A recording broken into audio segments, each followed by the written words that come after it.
Une cellule, c'est une entité vivante. Elle contient des informations lui permettant de se reproduire et de se coordonner avec d'autres cellules dans ce que l'on appelle un organisme multicellulaire. La pastèque, le chêne, le ver de terre ou encore l'être humain font partie de cette catégorie. Prenons l'exemple du corps humain dans sa version chromosomique XX, c'est-à-dire la femme. Chaque jour, à chaque instant, des cellules meurent, principalement parce que le temps passe et qu'elles aussi vieillissent. Ici par exemple, là ou encore ici. Bien sûr, si l'on se brûle, se coupe, se griffe ou s'esquinte de diverses manières, les cellules touchées meurent aussi.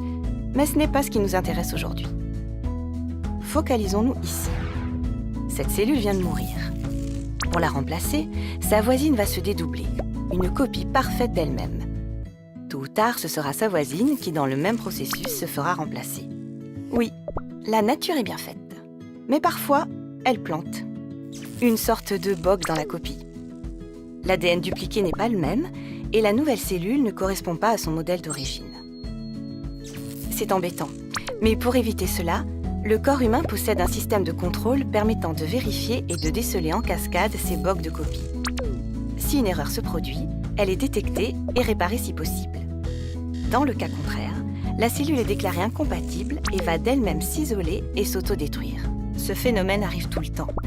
Mais plus rarement et par un malheureux hasard, une série d'erreurs de copie échappe au système de surveillance et de réparation. Voici une mauvaise copie non détectée. La cellule devient autonome et va briser d'elle-même les liens qui la lient aux autres, pour ensuite se reproduire de manière isolée. C'est là que l'on parle de cancer. L'amas de cellules créées, appelé tumeur, va ensuite pousser les cellules saines et devenir de plus en plus important jusqu'à envahir les tissus voisins et éventuellement quitter son organe pour devenir une métastase. Pas de bol? En partie, car plus le nombre de morts cellulaires est grand, plus il y a de copies, ce qui augmente à coup sûr le nombre d'erreurs potentielles. Pour le cancer du sein, par exemple, c'est essentiellement le temps qui est le responsable d'un nombre important de morts cellulaires. C'est pour cette raison que ce cancer se développe majoritairement après l'âge de 50 ans. Heureusement, pour le cancer du sein, la tumeur va évoluer lentement, nous laissant la possibilité de la dépister tôt dans son développement grâce à la mammographie.